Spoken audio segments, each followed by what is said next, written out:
A história econômica de uma nação raramente é uma linha reta, né? E no caso da Índia, é quase como um grande ciclo.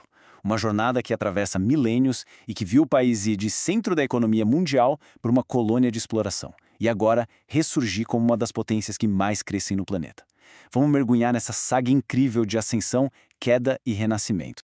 Para a gente ter uma ideia da dimensão do que estamos falando, tudo começa com esse número aqui. Pensem bem, no ano 1 da Era Comum, a economia da Índia, sozinha, representava quase um terço de todo o PIB mundial, 32,9%. E isso, claro, não foi um acaso. Foi o resultado de milênios de inovação na agricultura, um artesanato super sofisticado e redes comerciais que faziam do subcontinente, literalmente, o coração pulsante da economia global.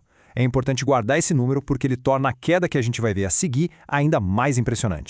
Bom, a nossa análise de hoje vai seguir essa jornada em 6 partes. A gente começa lá na Antiguidade, quando a Índia era o eixo do mundo. Depois, vamos para o seu auge como a grande oficina do mundo na era pré-colonial.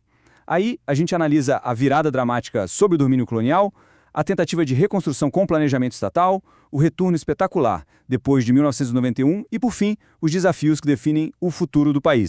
Então, vamos lá para a primeira parte. Vamos explorar um período em que a Índia não era só mais um país importante na região. Ela era o centro, o eixo da economia global. Por boa parte da história, a riqueza do mundo simplesmente fluía em direção à Índia. Olha, desde a civilização do Vale do Indo, a Índia já era pioneira no cultivo de algodão, criando tecidos que eram desejados no mundo todo. Suas cidades, como Ahapura, por exemplo, eram um centro de comércio super organizados, com uma padronização econômica bem rigorosa. Esse artesanato avançado, junto com redes de comércio que iam até Roma, criou um superávit comercial crônico. E o que isso significa? Basicamente, que o ouro e a prata do mundo antigo acabavam invariavelmente indo parar na Índia em troca de seus produtos. Era algo que preocupava até os economistas romanos da época. Agora, vamos avançar um pouco no tempo, para as eras medieval e mogol. Nesse período, a Índia não só manteve sua posição, como atingiu o auge do seu poder econômico pré-colonial. Ela se transformou de fato na oficina do mundo. Parem para pensar um pouco nesses números. Por volta de 1700, quase 25% do PIB mundial e um quarto de toda a produção industrial do planeta vinham da Índia. Lugares como Bengala, Gujarat e a costa de Coromandel eram um centro de uma espécie de proto-industrialização massiva, produzindo tecidos de uma qualidade muito superior a qualquer coisa feita na Europa. A economia era tão dominante que a prata extraída das Américas passava pela Europa só para poder pagar por esses produtos indianos. E então, tudo mudou. Essa seção aqui marca o ponto de virada mais dramático e talvez mais traumático da nossa história.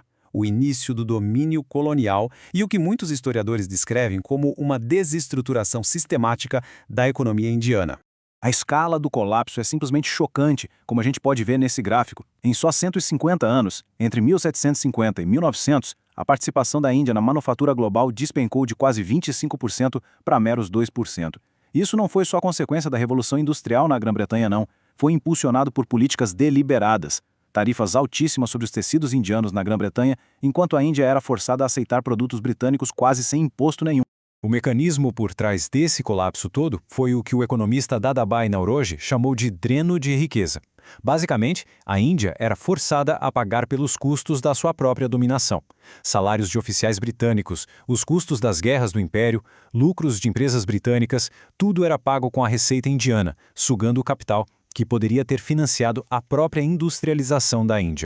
Essa tabela aqui resume bem o legado devastador. A Índia foi transformada de uma grande exportadora de produtos de alto valor em uma mera fornecedora de matéria-prima, como algodão bruto, para as fábricas da Inglaterra. O crescimento per capita estagnou e cidades industriais que eram super prósperas, como Dhaka e Murshidabad, entraram em ruínas. Foi uma reversão econômica completa.